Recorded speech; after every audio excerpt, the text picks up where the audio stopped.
क्या सच में रावण की एक गलती से बनी थी एक पूरी नदी और उसी गलती ने उससे छीन लिया सबसे शक्तिशाली आत्मलिंग? एक समय की बात है, लंका का महान राजा रावण भगवान शिव का परम भक्त था। उसने कठोर तपस्या करके शिव जी से आत्मलिंग प्राप्त कर लिया था, एक ऐसी दिव्य शक्ति जो उसे लगभग अजय बना सकती थी। लेकिन इस आत्मलिंग के साथ एक शर्त थी, इसे रास्ते में कहीं भी जमीन पर नहीं रखना, वरना ये वहीं स्थिर हो जाएगा। रावण आत्मलिंग लेकर लंका की ओर बढ़ रहा था, तभी रास्ते में अचानक उसे बहुत तेज मूत्र त्याग की आवश्यकता महसूस हुई। वो समझ नहीं पा रहा था क्या करे।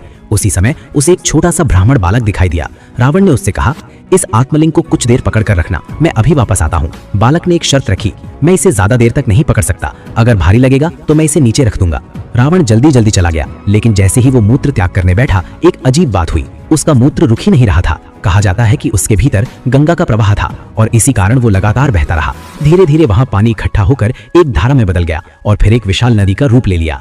इधर वो छोटा ब्राह्मण बालक आत्मलिंग का भार ज्यादा देर तक सह नहीं पाया और अंततः उसने उसे जमीन पर रख दिया। जैसे ही आत्मलिंग धरती को छुआ, वो वहीं हमेशा के लिए स्थापित हो गया। जब रावण वापस लौटा और ये दृश्य देखा तो उसका क्रोध आसमान छू गया। उसने पूरी ताकत से आत्मलिंग को उठाने की कोशिश की, लेकिन वो जरा सा भी नहीं हिला। गुस्से में रावण ने अपना असली रूप धारण किया, लेकिन अब बहुत देर हो चुकी थी। उसकी एक छोटी सी चूक ने उसे अपार शक्ति से वंचित कर दिया।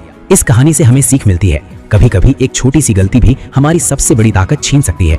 अगर आपको ऐसी रहस्यमयी और चौंकाने वाली कहानियां पसंद है तो अभी लाइक करें, सब्सक्राइब करें और कमेंट में जरूर लिखें, जय महादेव।